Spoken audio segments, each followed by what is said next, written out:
اچھا جزاک اللہ۔ چلو پھر۔ السلام علیکم پیارے حضور۔ وعلیکم السلام۔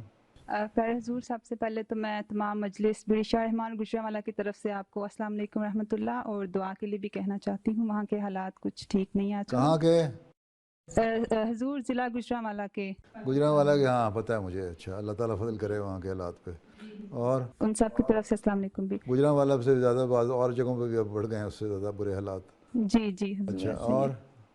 اور حضور میں اپنی چھوٹی بہن کی طرف سے جو پاکستان میں رہتی ہے ایک سوال کرنا چاہتی ہوں۔ ہاں وہ پوچھنا چاہ رہی تھی کہ جیسے آج ہمیں حضور انور کی شفقت سے کچھ حصہ مل رہا ہے اور مختلف ملکوں میں ورچوئل کلاسز ہو رہی ہیں، تو کیا ایسا ممکن ہے کہ پاکستان میں رہنے والے جو واقفین ہیں وہ بھی اس سے حصہ پا سکیں؟ وہ تو اپنی انتظامیہ سے پوچھیں، وہ اسے کیوں پوچھتے ہیں؟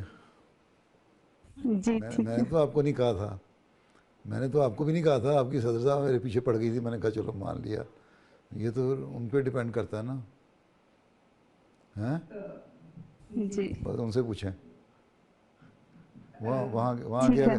کے اگر حالات ایسے ہیں کہ اکٹھی ہو سکتی ہیں کسی جگہ، اور وہ وہاں کی نظام جماعت جو ہے وہ کہتا ہے کہ ہاں کوئی خطرہ نہیں ہے ہمیں اس طرح اکٹھے ہونے میں، اور کوئی حرج نہیں ہے اور کوئی انتظام بھی ہو سکتا ہے، تو ٹھیک ہے، وہ انہوں نے فیصلہ کرنا ہے، وہ لوگ اپنا فیصلہ کر سکتے ہیں۔ یہاں تو آپ آزادی سے بیٹھی کر رہی ہیں نا، وہاں تو بہت ساری ریسٹرکشن لگ جائیں گی۔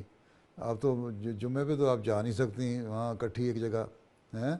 شورا آپ جی کر نہیں سکتی آج کل، اور بہت سارے مسائل، آپ گجرانوالہ کی مثالیں دے رہی ہیں، وہاں راجن پور میں یہی حال ہے، ننکانہ صاحب میں یہ حال ہے، اب تو بڑے شہروں میں بھی یہی حال ہے اور چھوٹے گاؤں میں بھی یہ حال ہے۔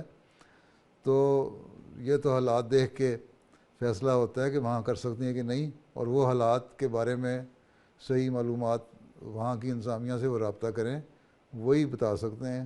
وہ پھر مجھے لکھیں گے اپنے حالات کے مطابق، پھر میں فیصلہ کروں گا کہ کر سکتے ہیں کہ نہیں کر سکتے۔